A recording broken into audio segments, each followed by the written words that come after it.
Hello and welcome to Articulate Ancient History, Greek Writers and Sparta, a survey of perspectives. Before we begin, I would like to acknowledge the traditional owners of the land of which we meet and recognize their continuing connection to land, world, water, and culture. I'm currently on the land of the Gadigal people of the Eora Nation and pay my respects to their elders, past, present, and emerging.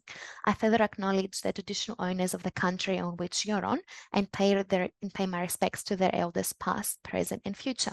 As we share our knowledge, teaching, learning, and research practices today within the university, may we also pay respect to the knowledge embedded forever within the Aboriginal custodianship of country. All right, tonight's webinar is delivered in partnership with our discipline of Classics and Ancient History here at the University of Sydney, and it couldn't have been possible without Dr. Bear Brown and his willingness to share his expertise and insight in this topic. I'm very excited that we're launching this year's Articulate Talk series with this talk for two reasons. One, ancient history was my favorite subject in high school, so I'm slightly biased, but at the same time, two, because Dr. Ben Brown taught most of my ancient history subjects here at the University of Sydney. So it's truly wonderful to be in one of his talks once again. Ben, over to you. Thank you, Joyce, and thank you, Larissa, for the invitation to give this paper on, or this lecture on this particular topic. And I understand that this is a topic that forms one of the dot points of the HSC syllabus on Sparta. And so we might just move straight on into the discussion. I wanted to, here we go. I just wanted to, I want to spend the next 40 or so minutes talking about the very last dot point, I think is on the syllabus with respect to ancient Sparta.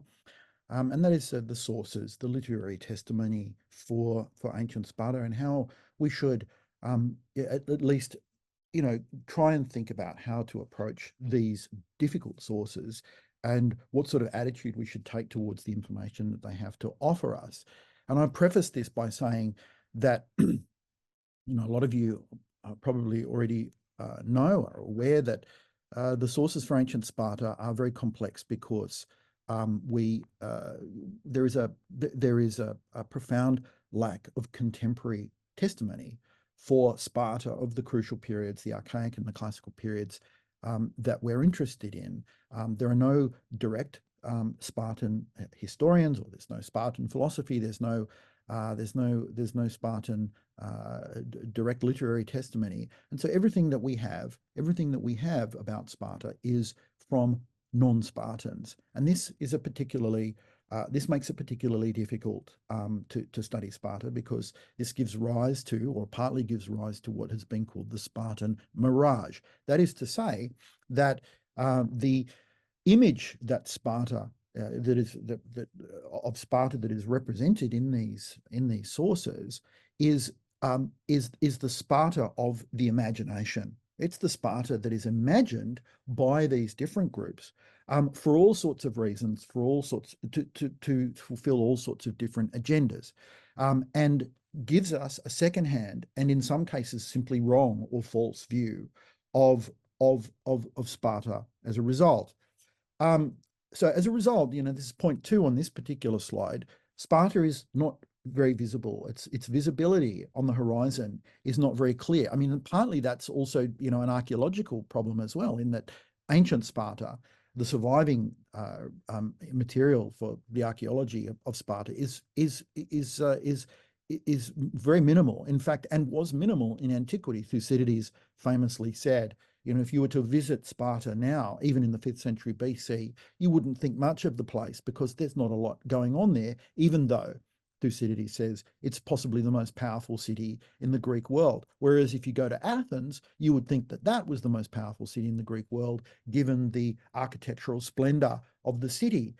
So even in the 5th century BC, there was not a lot to see. So there's a poor visibility. Sparta's not very clear, even in the ancient world. And of course, that meant that people would fill in the gaps of what they couldn't see with a kind of an imagined Sparta. So we have knowledge of Sparta from outside observers, and we have partisan viewpoints. The reason why people discuss Sparta in the surviving literature is not because they're interested in an accurate representation of how Sparta actually was, but because they want to use Sparta to deliver some particular point of view, some political agenda. They want to use Sparta as an example for a particular political program, for instance. And this is something that I'll come back to, particularly when we look at the role of Athenian politics in the representation of Sparta. So in other words, we might go to point 4, which is that Sparta consists of these evidence bottlenecks. We get our understanding of Sparta funneled through particular points in ancient history where there's a dominant group of people who are, or there's a group of people who dominate the description of Sparta. So for instance, when we get to the end of the 5th century BC, suddenly it's Thucydides, Xenophon, and Plato. They're 3 authors about who discuss Sparta and who raise Sparta for all sorts of reasons, but they're all Athenians, and they're all to some extent conservative Athenians who are using Sparta to think against or to oppose in some way the democratic constitution of Athens. So they idealize Sparta against the backdrop of the political controversies that beset Athens at the time. And so they have to be used with a certain type of caution.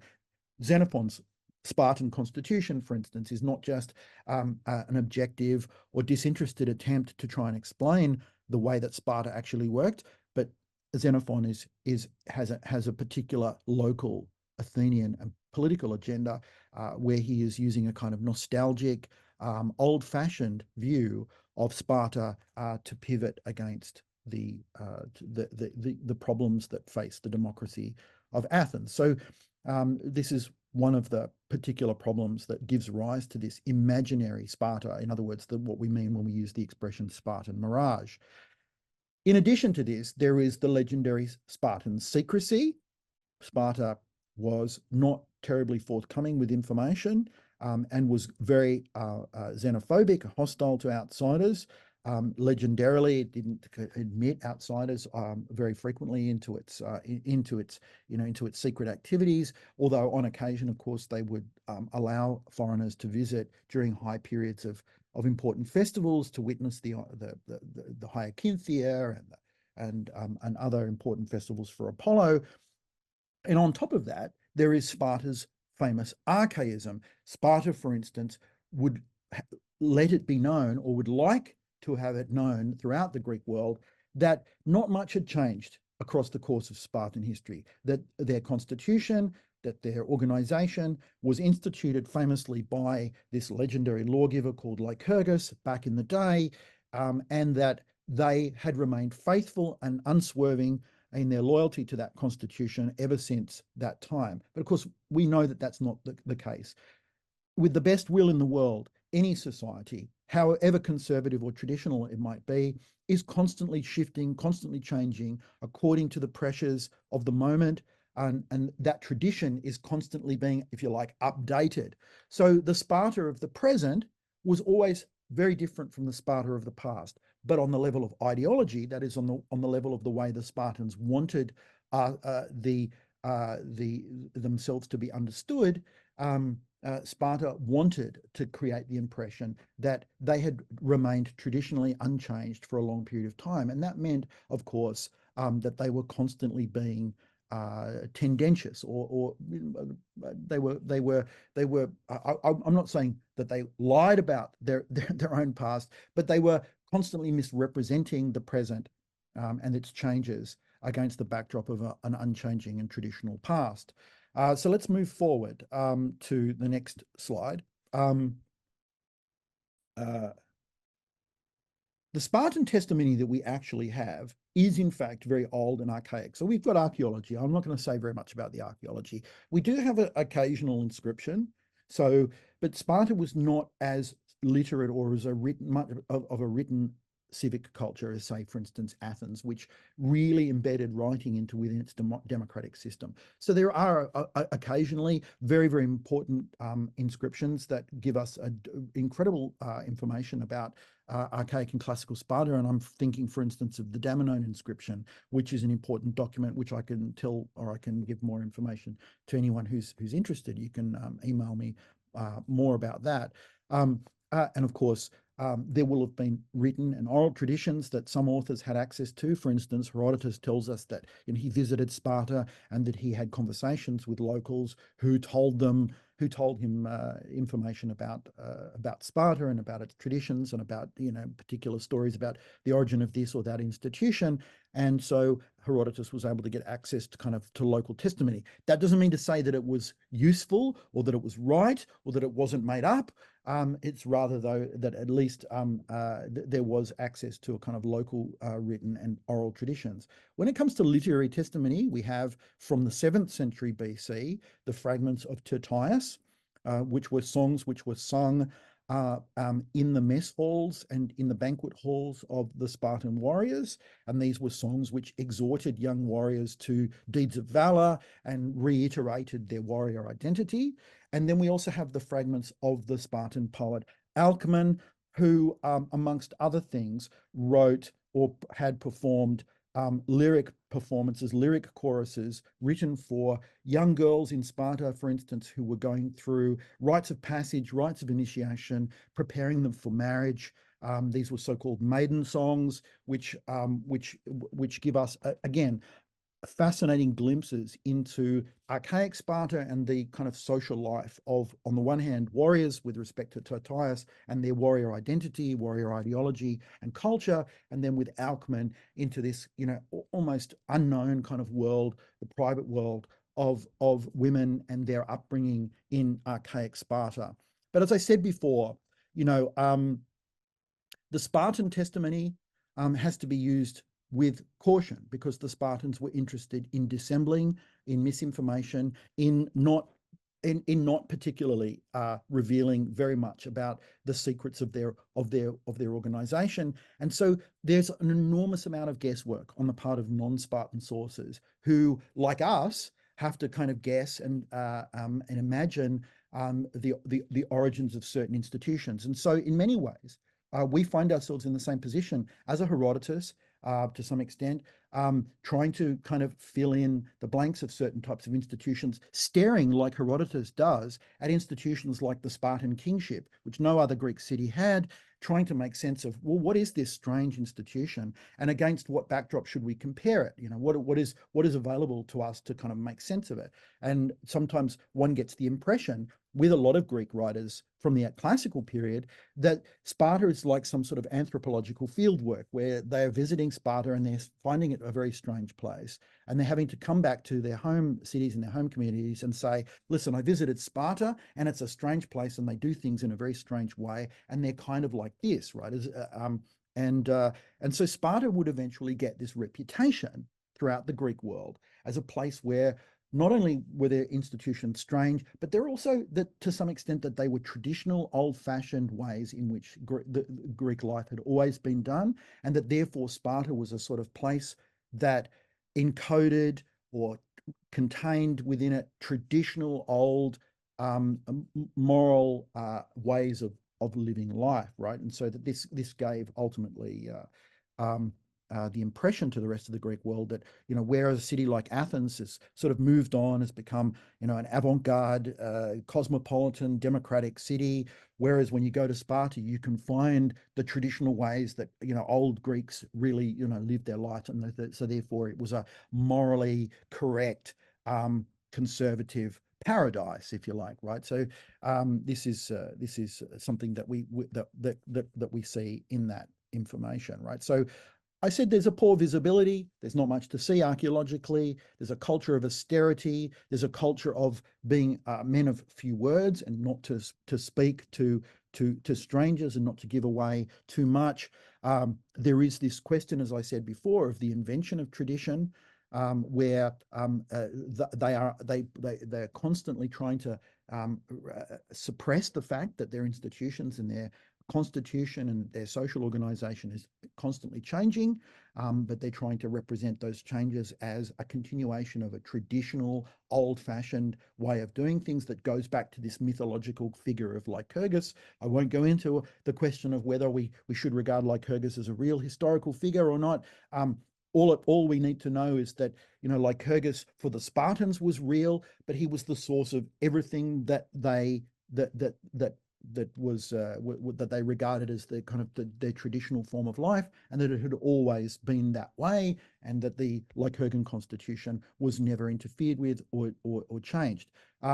Anything new that was installed in classical, archaic classical Sparta could always be adapted as, well, it's not really new, it's just some old Lycurgan institution that has been updated and has been revived and so on, right? So there is this sense that in Sparta that the present was a kind of an unchanging continuation of the past.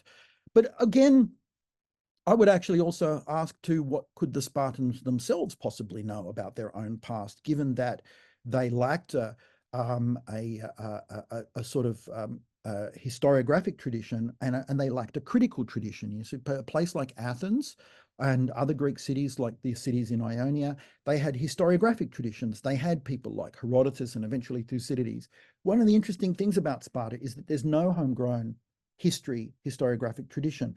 There's no Spartan who wrote a history of Sparta. They weren't interested, in a way, in their own past as a critical document. They were interested rather in constantly rehearsing the deeds of great Spartans in their past and constantly trying to represent themselves as in a relationship of direct continuity to that. So Spartans then preferred poets who shoehorned their sense of their own past into mythological and also poetic traditions like epic poetry and lyric poetry and so on. They weren't interested in historiography, which meant that it's outside historiographers who then analyze Sparta and then come up against the wall of, well, how do we represent this place that doesn't or resists being represented by outsiders, right? So here again feeds into the whole problem of the Spartan Mirage. So that invites us to sort of reflect on, well, what would be the point? What is the point? I often say, for instance, compare this situation to our tradition about Anzac Day, right? We have the same relationship to Anzac Day. We would like to say, well, Anzac Day has been celebrated the same way ever since the 1920s when it was first instituted, to celebrate our participation in World War I and to honor the fallen of World War I, and then in years gone by to honor the fallen in all the wars that Australia has fought in, and that Anzac Day is a very traditional day. But then when you look at the history of the way that Anzac Day has been celebrated, every single year Anzac Day changes. Every single year there's some new or updated or different aspect to the way that it's celebrated. So on the one hand, every year it's new, but on the other hand, we regard it as traditional and unchanging. And so there's this kind of paradox between the traditional and the constant need to update. And that's what we mean by the invention of tradition. And that invites us to think, well, what purpose does the past serve for any community, right? Now, there's not just historians who want to know what really happened or actually happened. There's also the past functioning as a way of authorizing and underwriting your present sense of who you are. And of course, for us in Australia, we recognize that one of the reasons why we celebrate Anzac Day is not to commemorate warriors, soldiers who fell 100 years ago, but to come together as a nation and to think, well, what does it mean to be Australian in this current moment? And we're going to use Anzac Day to think about that, right? And the Spartans are doing much the same thing. Their festivals, their culture at any one particular point in time it comes together to say, well, who are we?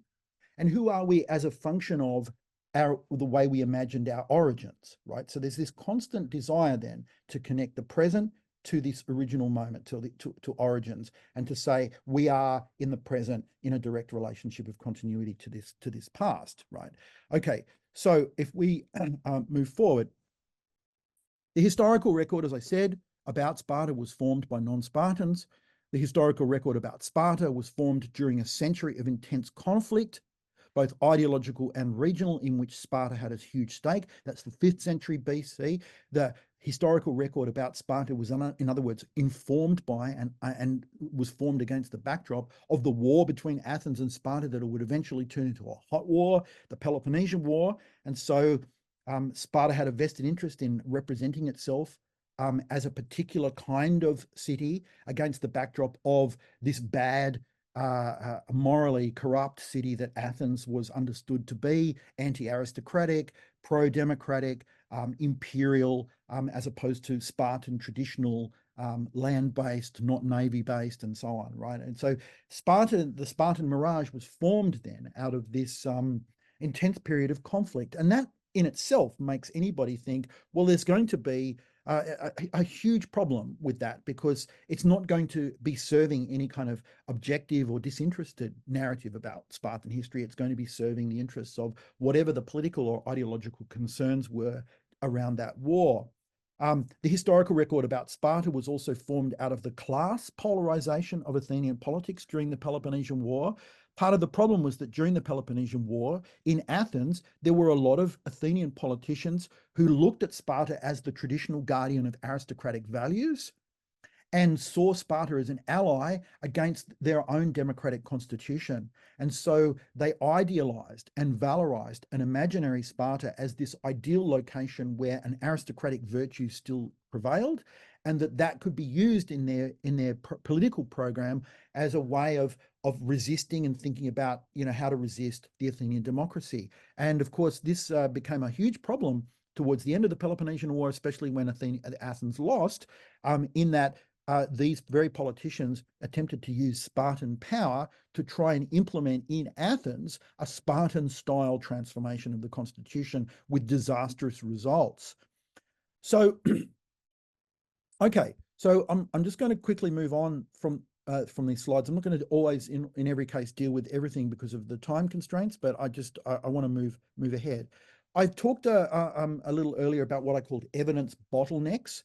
What evidence bottleneck is that our information about ancient Sparta gets funneled through these moments in time when there's an intense concentration on a particular aspect of Sparta, and a particular type of Sparta emerges in our picture, one that is to some extent, as I said, underwritten by this agenda that these writers have. So we don't know terribly much about Sparta before the 6th century reform. We only have these fragments of Tertius and Alcman. And then by the time we get to the 5th century, we have all we have is Herodotus. And Herodotus is, although his information is very very useful, because Herodotus comes from a time well before the 4th century changes. Nevertheless, Herodotus is extraordinarily vague, and for some reason Herodotus doesn't treat Sparta like a strange place. He just treats Sparta as just a particularly powerful regional power, a powerful Greek city that has a couple of strange institutions. He's not yet actually that keen to juxtapose Athens with Sparta, although he does do that, right? So even in Herodotus, we're getting this, how do we describe Sparta? We describe it as the anti-Athens, the opposite of Athens. And this becomes very much a trend throughout this next bottleneck, throughout the course of the 5th century BC, particularly when we get to the 4th century, after Thucydides, Plato and the Socratic circle, which includes Critias, which I won't talk about, but Xenophon particularly. These people really do want to see Sparta as the inverse or the antithesis of a democratic Athens, right? And as therefore as the model for a world that they want to live in, because they're aristocrats, because they're elites. Sparta is the kind of the primordial elite city where, non-citizens were kind of reduced to states of dependency and were compelled to provide Sparta with all of the economic necessities that they depended on. And what these Athenian politicians longed for was a world in which the poor Athenian citizen would be disenfranchised and would become a kind of helot-like figure who would then support an elite aristocracy in Athens at state expense, and that Athens would return to being an original kind of Spartan style polis, but of course Athens never was that, right? So it was a complete kind of, I might even go as far to say a fascist representation of an earlier Athens represented as a kind of Sparta, right?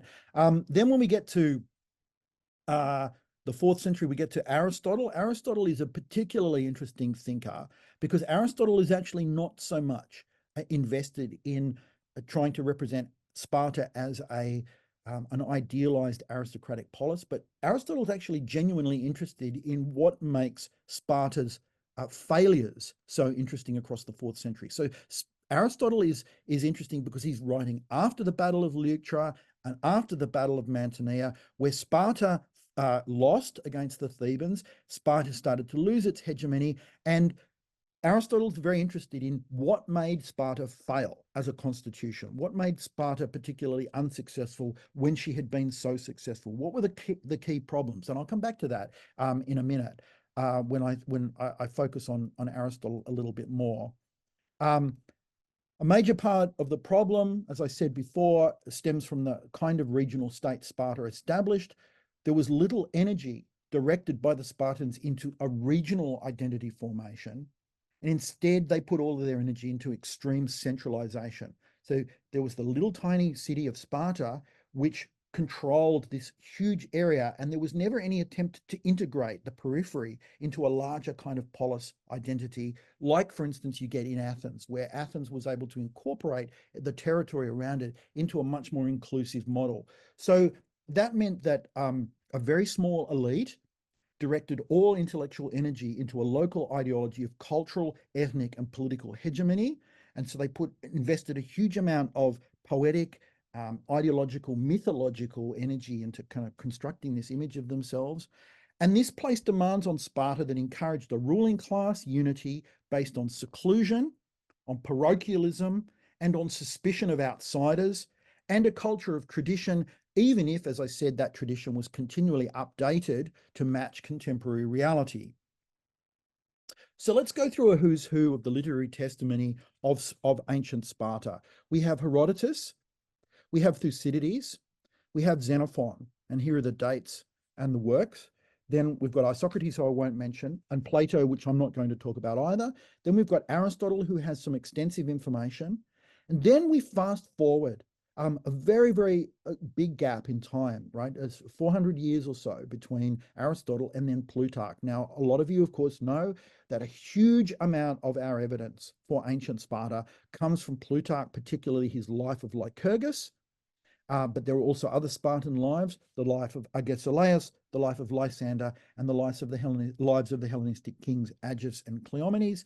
And also we have Plutarch's famous sayings and customs of Spartans and of Spartan women.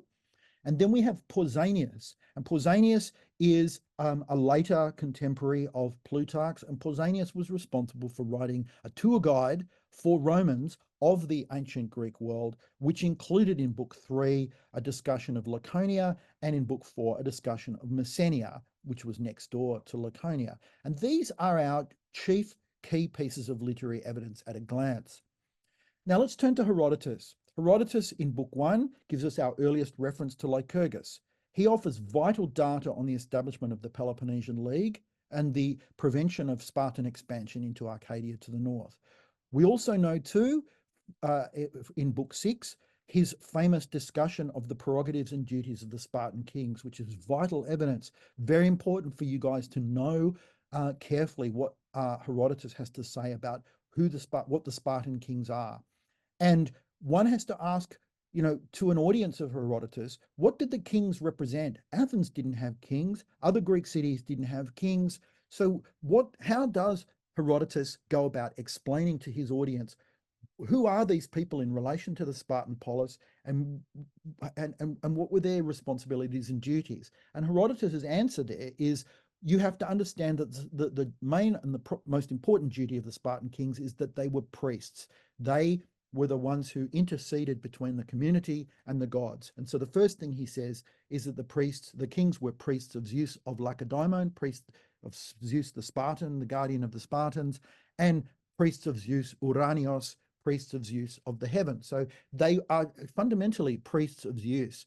And that's their primary role, right? And that's one of the ways in which Herodotus tries to explain to his audience this strange anomaly. Is he successful? The problem is we rely so heavily on Herodotus that we just automatically assume that he knew what he was talking about, but we don't necessarily know that he was, right? Did Herodotus understand what the kings were?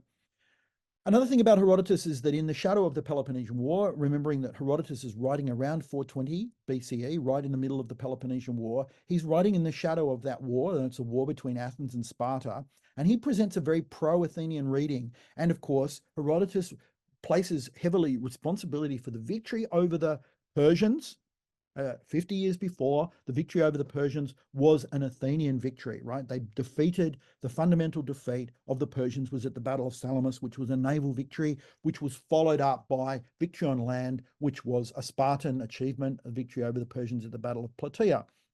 Now, the Spartans, we know, imagined the story in complete reverse. It wasn't the Athenians who were the victorious. It was rather the Spartans who marched up from the Peloponnese and rescued the Athenians from the Persians and delivered Athens out of the domination of Persia. So a bit like, who was responsible for the victory of World War II? Was it the Americans or was it the Russians, right? There's this perennial discussion, and Herodotus weighs in by saying, look, this is an Athenian victory. The Athenians were responsible for it, and they went on to rule the Aegean and continue the war against Persia when the Spartans refused to do so. So the Spartans come out looking like, not terribly good from Herodotus's history, even though even though Herodotus supplies extraordinarily important information. The version where we get the Spartan version of the victory over the Persians is in the Plataea Ode of Simonides. Again, if people want to email me, they're absolutely welcome, and I can give them more details about that.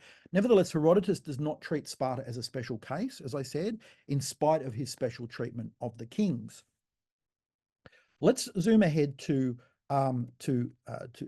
Xenophon. And I know that we're kind of there's a lot to say, and I want to kind of get in as much as possible. Xenophon's Constitution of the Spartans is a strange document. We might think that it's very useful because it's such a deep dive into Spartan organization.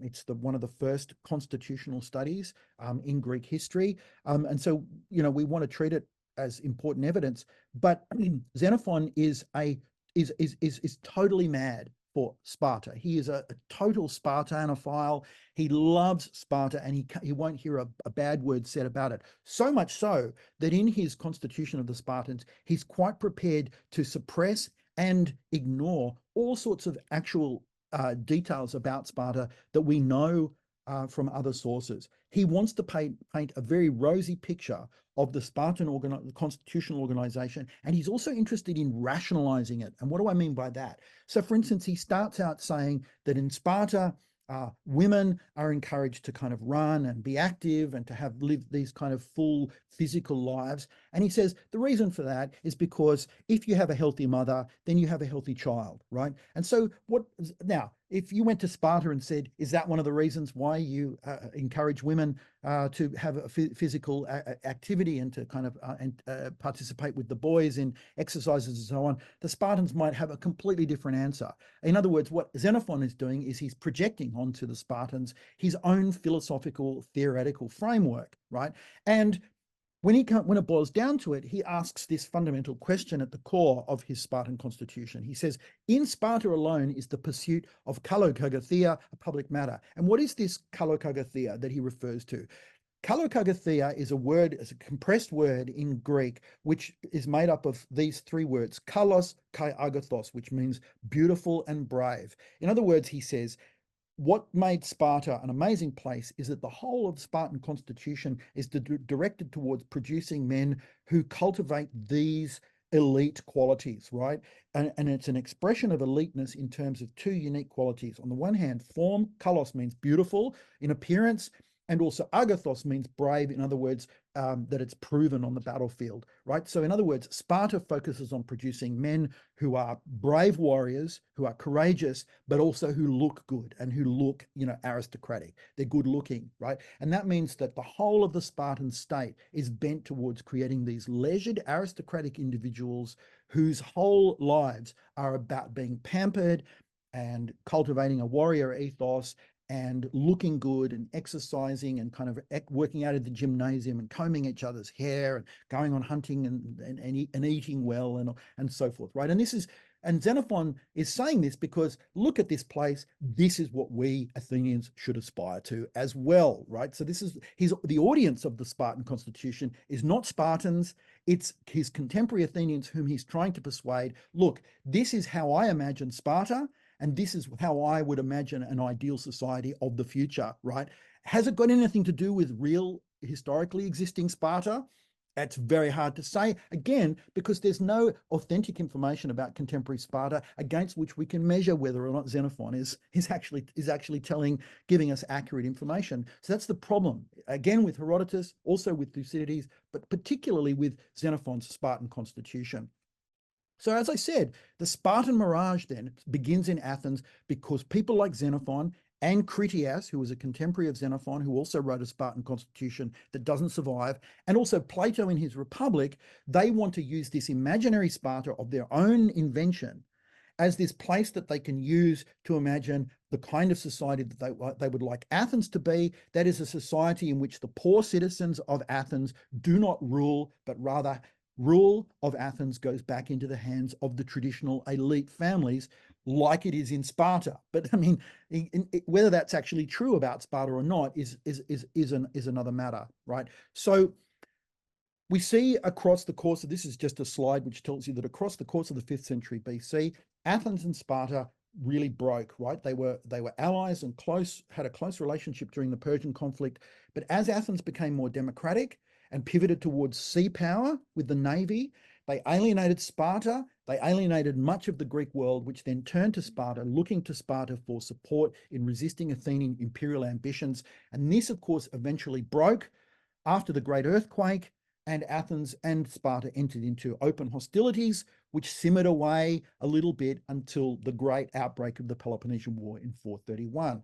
And so the image that we have of Sparta is formed against the backdrop of these two competing visions of Sparta. On the one hand, there is the popular Athenian view that Sparta is this authoritarian place that is, suppresses individual freedoms, and it's like a barracks, and they're unoriginal and they're not innovative and they're boring and they kind of live this, completely regimented life, as opposed to Athens, which is, the city of freedom and so on. And then there's this aristocratic view in Athens where they say, no, it's Athens that's the bad place. Athens has got all of these poor, yokels who are kind of running the show, and they're kind of ruining it for the elite. What we would want to do is get back to an old-fashioned, proper sort of old-style government, and the model for that is Sparta. So we would like to go back to a kind of an original Sparta, right? So all of the Athenian sources for Sparta, come from that. So here you go. In Thucydides, in Athenian tragedy and comedy, Sparta is excessive, tyrannical, anti-democratic, old-fashioned, secretive. It's a despotism of law and kingship. They favor obedience and discipline, fear and respect. And form is privileged over content. In other words, the Spartans prefer to look good rather than actually to really be good, right? And this is the myth that in popular discourse in Athens. Particularly, you see this in the comedies of Aristophanes.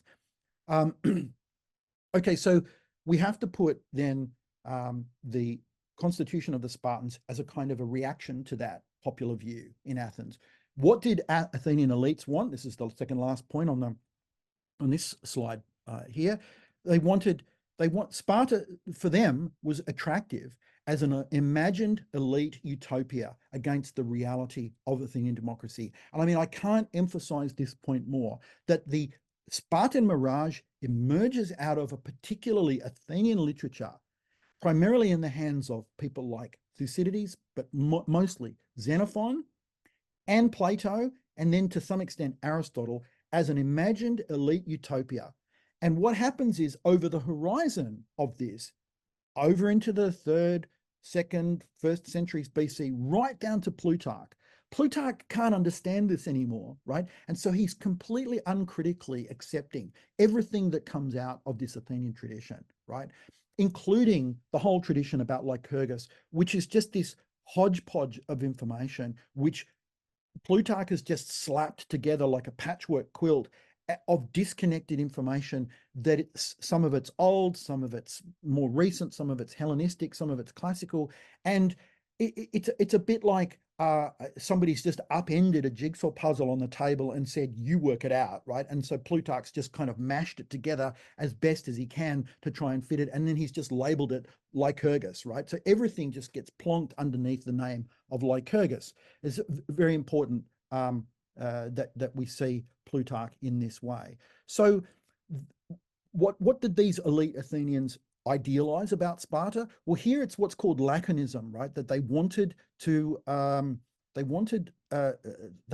institute Laconian forms of life as they understood it in Athenian culture. So they idealized the Spartan way of life, the so-called dieta. So the Spartan way of life. What is that Spartan way of life? Well, of course, it's what we see, in the mess halls, men living together, separated from their household, where women lived in the household. Elsewhere, men lived together in the barracks life, and they lived the kind of life of the warriors, and they ate together, and they drank together, and they hunted together, and so on.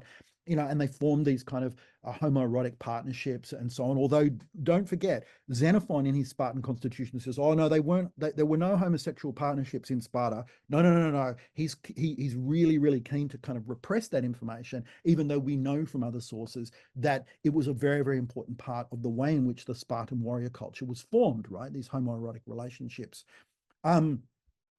So a lot of this is then theoretical and ideological, and it comes out of a hatred of democracy, and also it's philosophical and historical nostalgia. So Xenophon particularly is very wistful about an aristocratic city that he imagines is long since gone and has been destroyed by the naval power of the Athenian democracy, which has created this cosmopolitan, mixed up city. So, I mean, I'm not sort of being facetious when I say that there is something about the Athenian elite viewpoint with respect to Sparta that is almost like fascism, in the sense that it's imagining an idealized past that never existed, right? So Sparta is imagined by Athenian members of the elite. It's imagined, and to some extent, it's a complete invention. What did Plato actually know about Sparta? Nothing. Had he been there? He never visited there. It just becomes a kind of a wonderland of the aristocratic and elite imagination. I'm also aware, Joyce, I'm not sure how we're going for time, but I think, again, I've bitten off probably more than I can chew with this, because there's a lot to say. And that's why in the later slides, they're kind of self-interpreting. So feel free to use the slides later on. You can read them and you can understand where I was heading when I do particularly my breakdown of the analysis of Aristotle's politics and why Aristotle has a problem with Spartan women. I know that's an important dot point in the syllabus. But let me just finish off here to some extent by talking about this theoretical city that Sparta is imagined to be, in particularly Athenian literature of the late 5th and early 4th century BC. Sparta is imagined as the paradigmatic city-state. It's the city of cities, right? If you want to imagine the idealized polis, you start with Sparta. It was considered by a lot of these members of the aristocratic elite throughout the Greek world, not just in Athens, but throughout the Greek world, Sparta was imagined as the ideal sort of representation of the aristocratic city. So much so that they regarded Sparta almost as though it were a philosophical experiment that was successful, right? Plato wrote the Republic. That was an imagined, idealized city, but Plato could turn around and say, yeah, but there actually is a real philosophical experiment that was successful, and it's Sparta. And what was it about Sparta that they desired so much? It was the idea that a citizen community of warriors could live completely free of any necessaries of life, that all economic activity was taken care of by not only their households, but also by this cohort of helots who did all of the agricultural production, which freed up this group of elite warriors to live the lives of pampered, leisured aristocrats who could spend all of their time engaged in the pursuits of culture, of aristocratic life, of bonding, male bonding, and also of the expression of the warrior ideal, of, of austerity and bravery. And of course, to some extent, this paid off in the sense that they were, a moderately successful military power. Not always successful, and of course, spectacularly failed in the end. But, and this to some extent prevented or forced a lot of these thinkers to gloss over some of the uncomfortable aspects of Sparta that they didn't want to draw attention to. For instance, let's not talk about the kings. They're difficult to explain. Let's not talk about the fact that there were non-elite Spartans who were poor, like there were poor Athenians. What do we do about them? People who could be dispossessed. Right. So there were all sorts of aspects of Sparta that got repressed in the interests of talking about or projecting this idealized Sparta. Joyce, have we run out of time? There we are. Thank you. Ben, if you just want to start wrapping up, that would be great. Okay. Let's Thank you. let's go to the last slide. Are you able to scoot straight forward to the last slide for me, there, Joyce?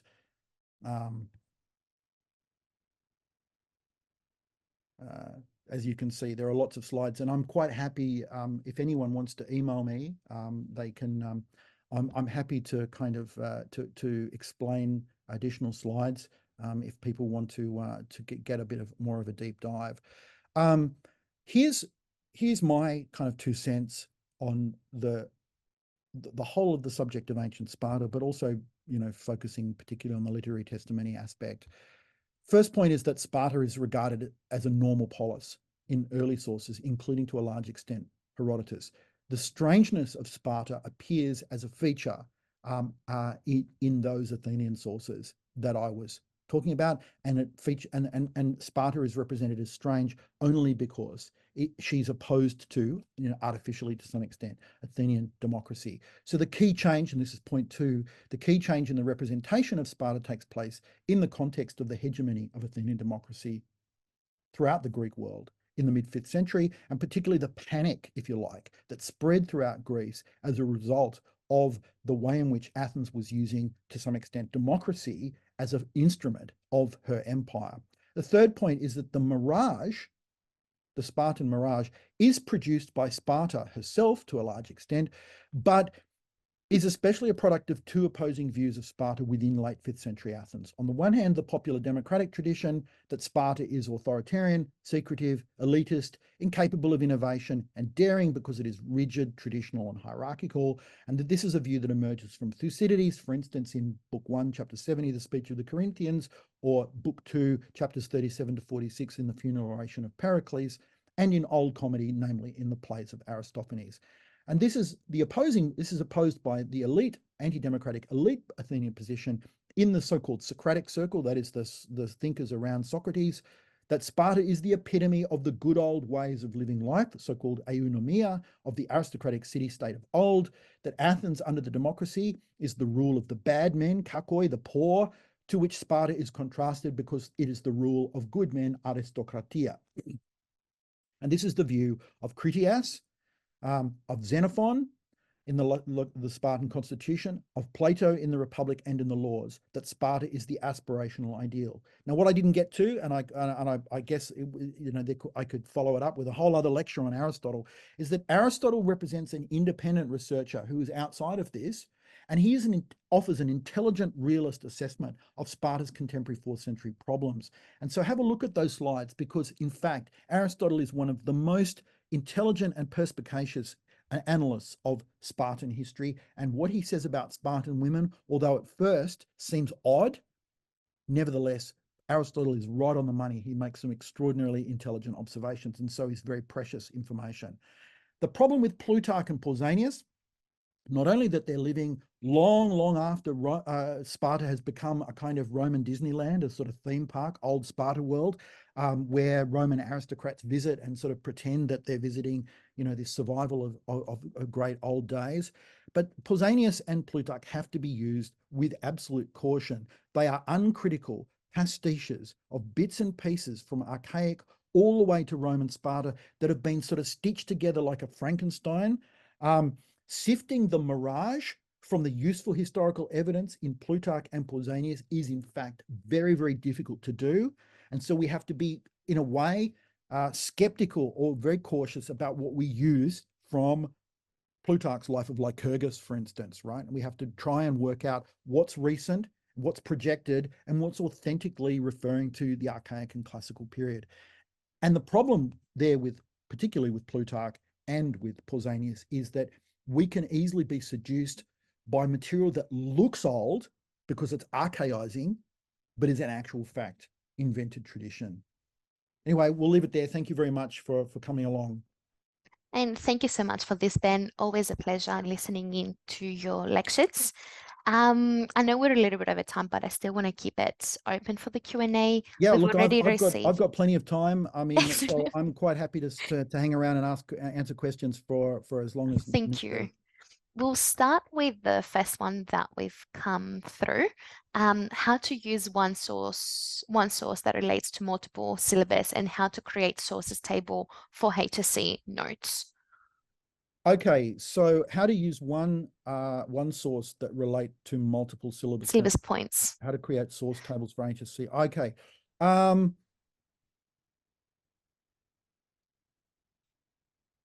Okay, so I guess a good example would be like, how do you use Herodotus, right, for multiple syllabus dot points? So for instance, like you can use Herodotus for thinking about the nature of the kingship, right, and the strangeness of the kingship in relation to the rest of the Spartan constitution. You can also use Herodotus to think about the role of Sparta in the formation of the Peloponnesian League and Sparta's relation and her role in the victory over the Persians. And also, you know, you can also use Herodotus as a way of thinking about the emergence of the contrast across the 5th century BC between Sparta and Athens. You know, Herodotus is very much living in a kind of propagandistic world where there is this question that arises about, you know, who was responsible for the victory over Persia? Was it the Spartans or was it the Athenians? I mean, who is the kind of true leader, inheritor of the true leadership of Greece, right? And the answer that Herodotus unequivocally gives is Athens has stepped into the gap and has proved herself the kind of successor to an older world where Sparta once upon a time might have led, but Sparta has now kind of lost that role. Whereas, you know, there would have been a lot of contemporaries of Herodotus who might have seen things very differently the other way around. So I guess if I hope I'm sort of answering your question or helping to answer the question. There are, look, every single literary source for Sparta can be used to answer multiple dot point questions, right?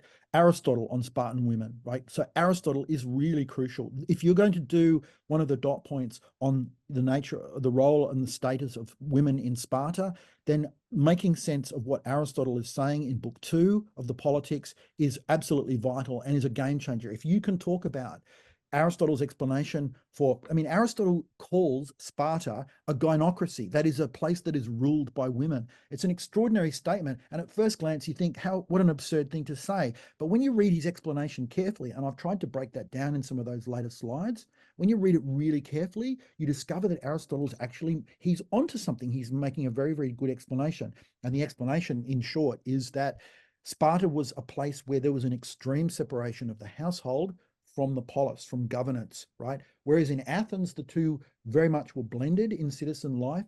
In Sparta, the world of the household and the world of women was carefully kept very separated from the world of men and of warrior life and of politics, to the point where most Spartans eventually didn't really care what was going on at home, and they were happy to leave all economic activity up to the women. Which Aristotle said ended up being disastrous for Sparta, right? Because that meant that all sorts of aspects of household management, of wealth management, of the connections between households and family alliances and so forth were in the hands of women, and that this ended up being a catastrophe because, you know, because of that degree of separation. It's really worth going carefully through. It's only like a page and a half of Aristotle's Politics, but it's really very, very interesting. Shall I go on to the next question? Yes, please. Jennifer has asked, what do you think about the question that Xenophon may not have written the text about Sparta? It's Who the can Spartan read? Constitution, Ben. Yeah. Yeah. Um, I'm not sure whether or not this. I don't. I think there's any doubt, is there, that it's Xenophon who is the author. And in any case, it really doesn't matter if it's Xenophon or not Xenophon. The point is that we have this document called the Spartan Constitution. It belongs to the early 4th century, and at first glance, it looks like an extraordinarily important source because it seems to give us direct insight into the workings of Sparta. But it has to be put into this particular context, which is that it is a document which has an agenda. It has an axe to grind. In other words, it's trying to represent Sparta as this idealized alternative to Athens, and so it's a constructed image, right? It's not. In other words, what I'm saying is that what would we use to verify whether or not the Spartan constitution of Xenophon gives us authentic information about Sparta? We've got nothing. There's nothing against which we can test the reality or the fiction of what Xenophon is telling us. We just have to take him at face value. Now, we know that Xenophon lived in Sparta, and that we know that his sons were raised within the Spartan system. But we also know too that when we examine some of the detail of the Spartan constitution, where we can check it, we find that Xenophon is being very cagey. He's glossing over material. He's avoiding discussion, and in fact, ultimately doesn't offer us very, very much of value on a whole range of different topics, including the upbringing, right? So what would later on be called the agoge, or the special Spartan education system. You'd think that Xenophon would offer us great detail about that, but he doesn't seem to know actually all that much about it. And why would he? I mean, he's an Athenian, right? So he's got this very selective understanding. It would be as if an Australian went and lived in America for a year and then came back and wrote an American constitution and got about half the details right, but the other half were just kind of all wrong and muddle-headed and mixed up, right? I mean, that's ultimately what we've got there. It's very useful, don't get me wrong. It's amazing that we have it, but it has to be used with caution. Thank you, Ben. The next Oh, question. sorry. Shall I go on to the next question? I might just give it a pause if people are happy to wait towards the end if you want to answer any more questions.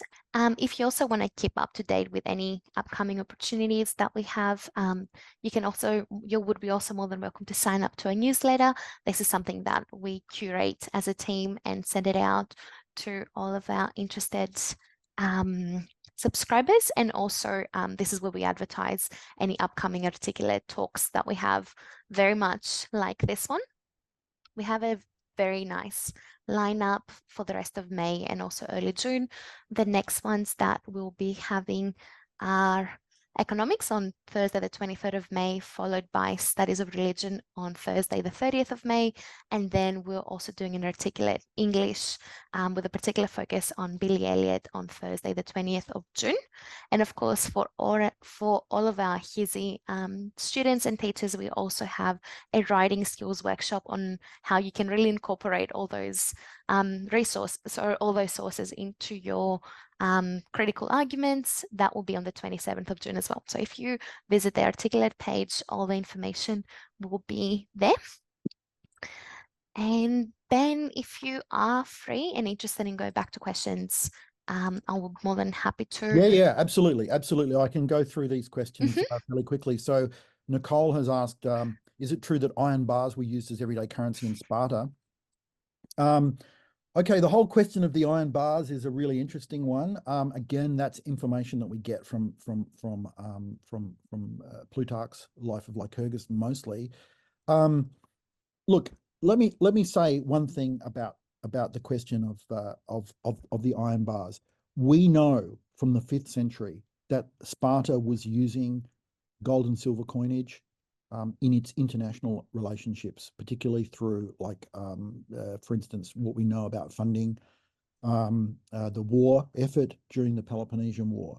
So, there is this, it seems to be, again, part of the mirage that, that Sparta had instituted this uncorruptible form of exchange in which, money, which creates impersonal relationships, was banished from the city, and that this was a place where citizens did not need to interact with one another through this medium of commercial exchange or through buying and selling, and so monetary relationships did not debase or diminish the kind of the close, almost intimate relationships that citizens had with one another. And so that therefore, there was this kind of fiction, if you like, that monetary exchange had been eliminated from Sparta in order to preserve this kind of ideal aristocratic sort of community. That is a complete exaggeration. What is true, and the iron bars question is a kind of separate one, but what is true is that, as Aristotle tells us, economic activity was relegated to a whole different part of Spartan society. And in fact, it's probably the case that women, unlike in the rest of the Greek world, had a greater degree of autonomy over the household's wealth and were able to kind of make decisions about how that was spent in the interests of the household, which then freed Spartan citizens up to be able to spend all of their time hanging out in these kind of clubs and in these dining halls with their fellow Spartans, and didn't have to worry about where the food was coming from, where the armor was coming from, any of those kind of necessities. I mean, that's the idea. That is the Spartan ideal, that a citizen aristocracy are basically kept completely at state expense, and they don't have to worry about anything like that. And in a city like that, you don't have money because they don't need money to interact with one another, because it's all taken care of over on this side, right? By the women, by the helots and so forth. But did the helots use money? Did Spartan women use money, not iron bars, but actual kind of silver exchange? My guess is absolutely they did, right? So the iron bars is part of the Spartan Mirage and is probably, to some extent, I think, a fiction, quite apart from the total impracticality of it. The next question there is, how would you describe the responsibilities of the kings? Well, in short, they're not really kings, right? It's a bad translation of what they are. The two kings are rather kind of chief priests who take care of all of the symbolic activities of the relationship between the Spartan city and the gods, and they play a very powerful role, but their role is not so much political power, but rather is a kind of symbolic power, right? So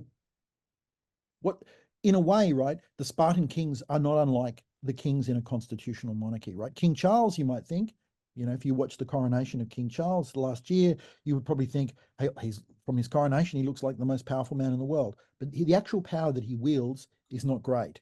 But he does wield a certain symbolic authority, and the Spartan kings most definitely did do that.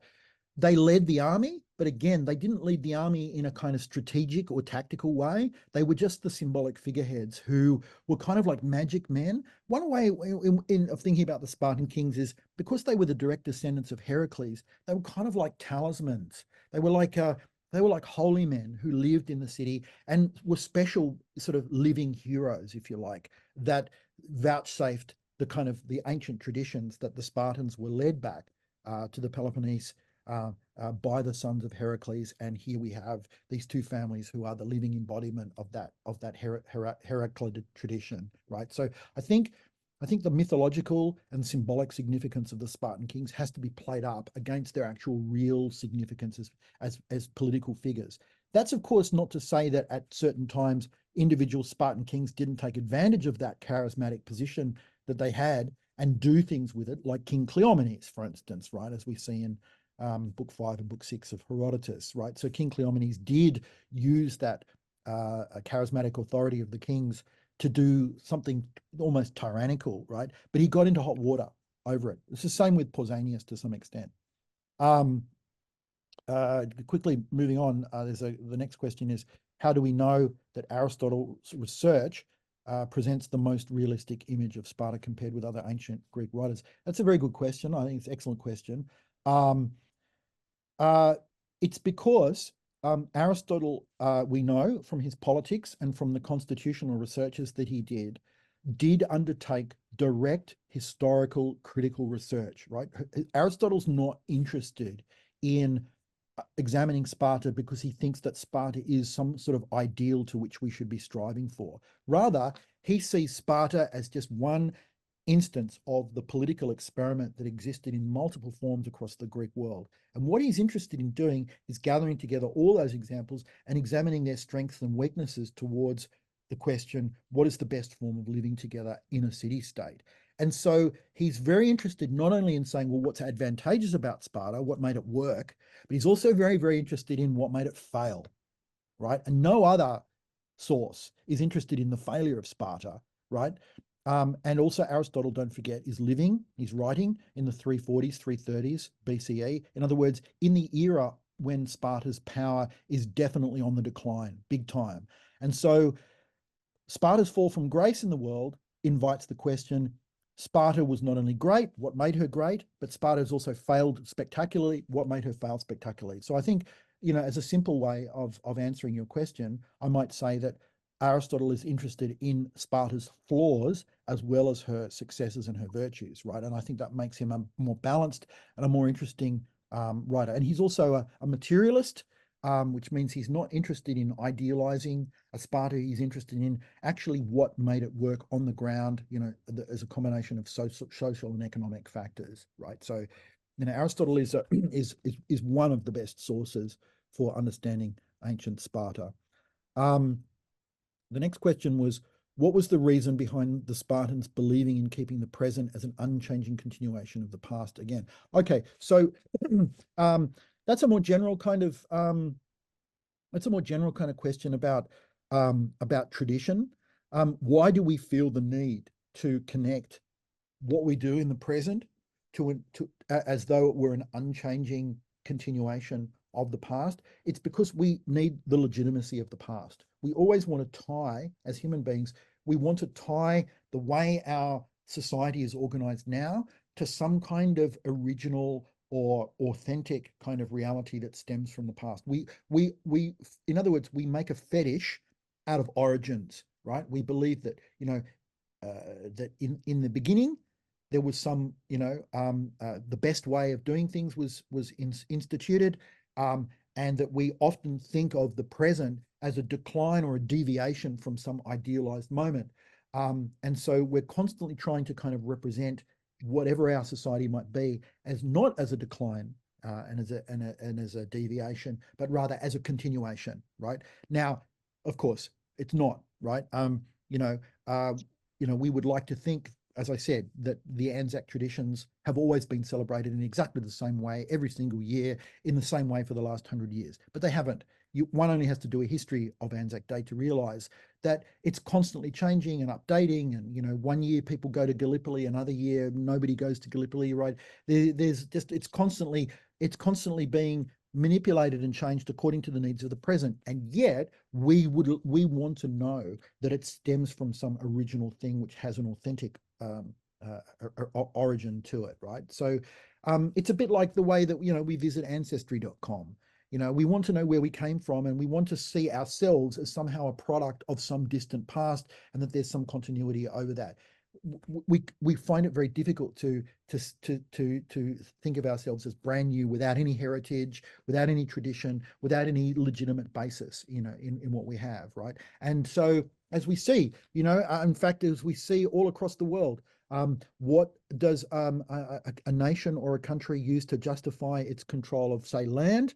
It refers to ancient texts or some inherited authorization from God, or some, manifest destiny, or some exceptionalism that gives them the title to act and to do, think about Australia's origins, right? We had, for a long time, we lived in the fiction that when we arrived in Australia, there was nobody here, that it was an empty land, and that there was no one working it, and that the existing population were not using it, and so therefore we could use it. But of course, this was a lie. It was a fiction, right? It was a complete invention, right? And we did that because we had trouble kind of coping with the idea that other people were here before us, right? It's the same with Sparta, right? So the Spartans, for instance, had a very, very strong tradition that Laconia and Messenia had been gifted to them by the fact that they were descended from Heracles, right? So that it's an inheritance. They were returning to their birthright, okay? This is a widespread historical kind of way of looking at things. You see these sorts of traditions occurring all over the place. I hope that, actually, I'm not sure whether I answered that question, but I hope that sort of goes towards some way towards it. Jaya has asked, are there any other prominent Spartan poets aside from Alcman and Tyrtaeus that are important for interpretation of Sparta? That's a very good question too. And the answer is none that survive in any kind of large enough chunks to be able to use. Tyrtaeus and Alcman are it, basically. And bear in mind that they are it right down throughout the whole of Spartan history. We don't have any information about Spartan choruses. There's no Spartan tragedies. There's no Spartan comedies. There's no Spartan literature at all, really, after Tyrtaeus and Alcman. So very odd situation. We have another question. Hi, Ben. Do you think that Greeks at the time accepted the view of Sparta promoted by the elites? Do you think that Greeks at the time accepted the view of Sparta promoted by the elites and did not acknowledge the problems of Sparta's system? That's an excellent question too. And I think that the answer is that, frankly, most people in the Greek world just imagined what Sparta was without ever having been there. And even if some of them had been there, their experience of the place was so carefully curated by local guides that no one ever really got an accurate or authentic glimpse of how the place actually worked. So there was an enormous amount of imagination being used to fill in the gaps. I think that's the answer. The next question is, how can the information or the evidence given from Plutarch and Pausanias be used if sifting the mirage from historical evidence is difficult?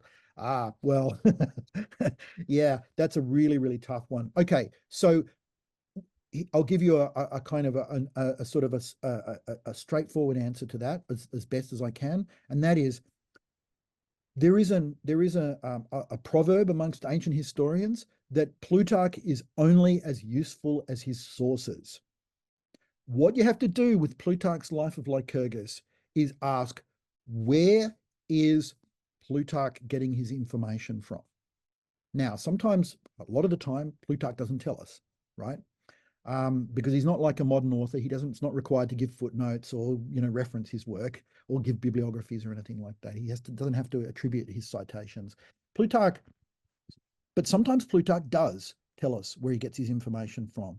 And for instance, a lot of you will know that chapter 6 of Plutarch's Life of Lycurgus preserves the so-called Great Retra, a very, very important archaic document. Now, he tells us where he got the Great Retra from. He got it from the lost constitution of the Spartans written by Aristotle.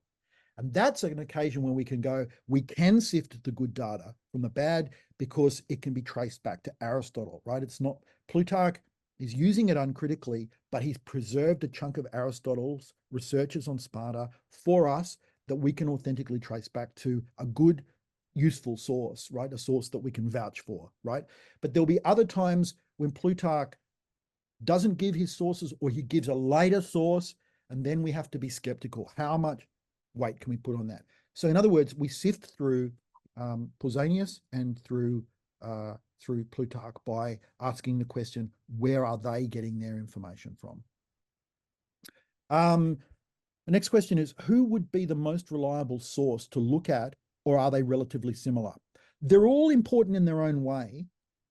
Even the most idealizing sources are important in their own way. Xenophon's important in his own way because what they do is they don't necessarily tell us about Sparta as she actually was, but they tell us about how Sparta is functioning in the imagination of the Greeks, right? So if we can't always find out exactly what's going on in Sparta, nevertheless, we can see that Sparta itself is important in all of these sources because in this strange way, Sparta really captured the imagination of other ancient Greeks, and they saw in Sparta something that they desired. And so the question is always, when you're looking at these sources, is what is it that's really making them, what is it about Sparta that's really enticing them? What do they really want? What do they want Sparta to be in these sources? And how do they want to then project that onto their own world, right? What is the, what is the idealized form that Sparta represents to these authors? David, you're asking two questions. First, how much influence has there been on historiography about Sparta by current political understandings, e.g. fourth wave feminism? Look, Spartan historiography is always very well served by recent historiographic trends. And there, ultimately, I can't really speak directly to the question of fourth wave feminism, although there are kind of good feminist studies of Spartan literature, particularly Alcman's Pausanias, the virgin songs or the maiden songs of Alcman. But one of the more interesting features of Spartan historiography in recent years is this very, very important question of how exceptional Sparta was, right? And the trend has been now to return to thinking that Sparta is in fact actually not a strange Greek city. It's not some outlier. It's not some anomaly.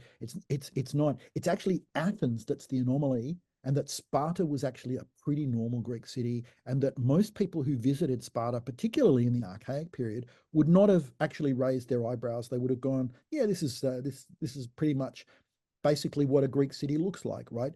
It only became strange because the Athenians regarded it as strange. But in fact, for the rest of the Greek world, it was Athens that was strange because of its extreme democracy and because of the way in which it had created this vast, hegemonic, almost imperial community on the basis of its pivot to sea power, to the navy, right? Which alarmed a lot of the traditional Greek world. So there's that, right? So Sparta is actually, it's not so exceptional. The question of Spartan exceptionalism crops up a lot in recent historiography. And your second question is, are there new pieces of evidence that are still being discovered about Sparta, artifacts, or perhaps emerging from Herculaneum and so on? I'm not sure if there's anything coming out from Herculaneum or the Villa of the Papyri on Sparta, but one thing that we are constantly sort of being updated on is archaeological material. So, for instance, the excavations of the sanctuary of Artemis Orthia, but also inscriptions, right? And I mentioned at the very beginning of the lecture the Damanon inscription. And the Damanon inscription, which records the victories of Damanon and his son at a whole range of different equestrian, that is to say horse competitions, horse riding competitions, chariot riding competitions, is an extraordinary document because it gives us an insight into wealth. It gives us insight into elite activities, horse ownership, local competitions, an aspect of Spartan life that we simply have no other information on. And it's also direct contemporary evidence from about the late 5th century BCE. And so these inscriptions pop up. Sometimes they're not as comprehensive as the Damanon inscription, but this material is constantly appearing and constantly changing our picture of Sparta on the ground. And again, I think it reinforces this view that there actually is nothing really to see that's out of the ordinary in Sparta, and that Sparta was in many respects not unlike a lot of other Dorian cities that you would find, say, Crete, Argos, Corinth, right? And that that the oddness again of Sparta is appearing as a function of its direct contrast with the Athenian democracy. Jaya, you've got another question here. How in an exam can we use this information of the dodginess of some writers and accuracy of others writers to make band 6 responses? I think that's probably, you might need your teacher's help to kind of get band 6 responses. I'm not terribly good at that. Is it enough to state something like Xenophon posits? However, a much more trustworthy source is offering the viewpoint. Yeah, look, you'll never go astray in answering questions about sources if you can explain to a reader that, offer a critical response and say, look, we can't uncritically accept the information from this source entirely because of, and I always think in some of those short answer responses for the HSC, 3 is the magic number. If you can give 3 reasons why Xenophon's Spartan constitution is an is not as trustworthy as it at first might seem, then I think, you know, you're really kind of capturing the reader. So you might say, for instance, that Xenophon doesn't offer an impartial account. He's an interested Athenian elitist who wants to represent Sparta as a particular way, and so therefore it's has more propagandistic value. As a result of that, he leaves out important details of Sparta that might not suit his argument, right? So that he's tendentious, right? He offers only a partial view, right?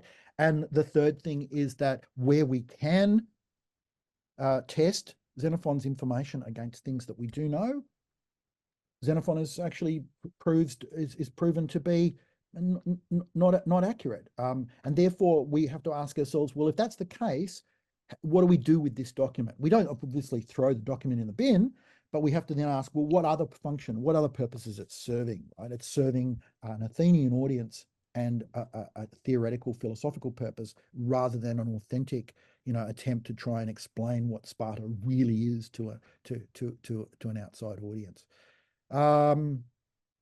Ibrahim, which ancient writers do you think offer the most accurate information about Spartan government?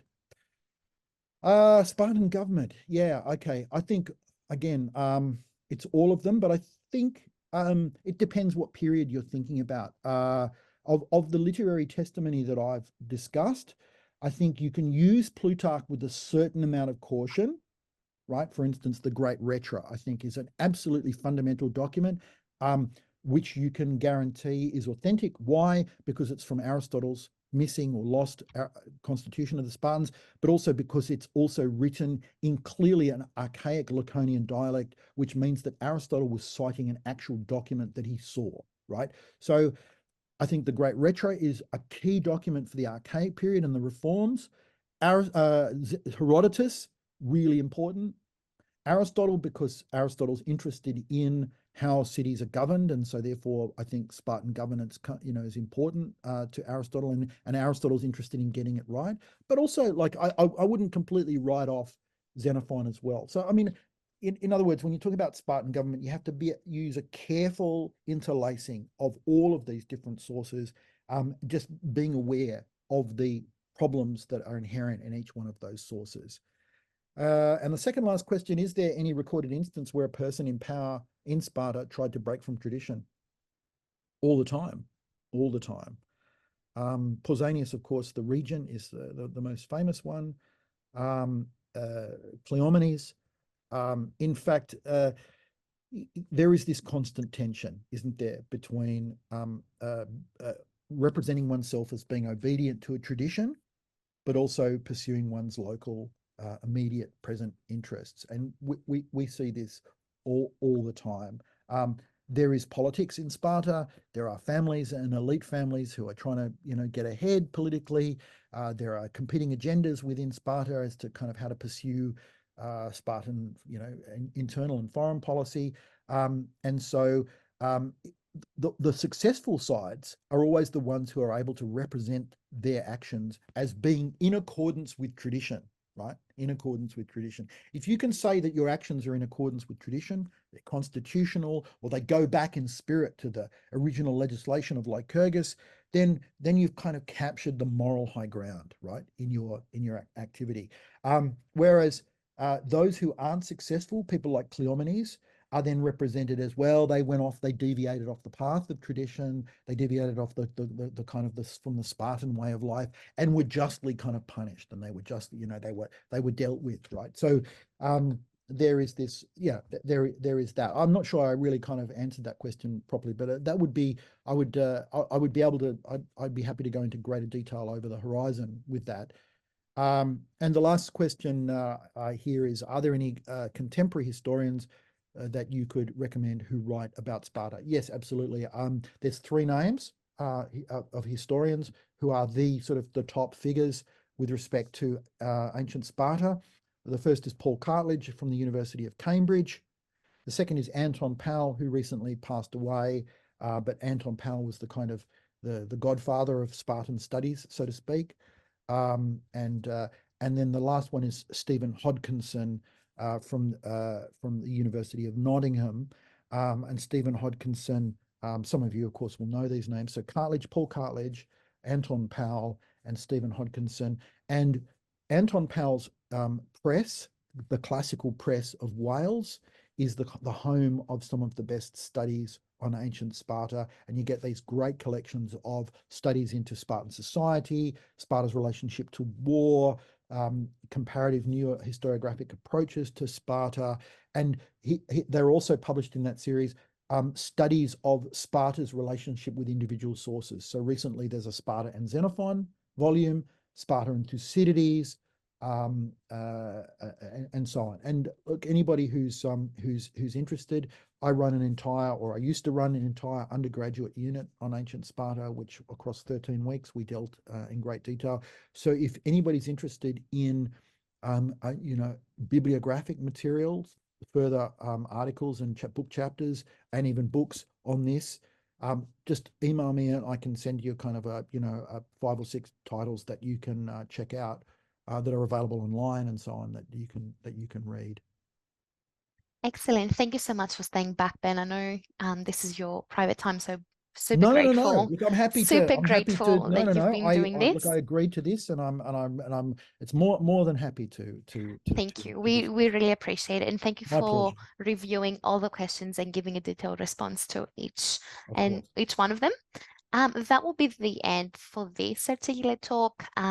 Again, if you have any feedback or if you wish to share any more questions, please feel free to email us at fast.partnerships@sydneyedu.au, and I'll pass on your questions to Ben. Thank you so much. Have a lovely night, everyone.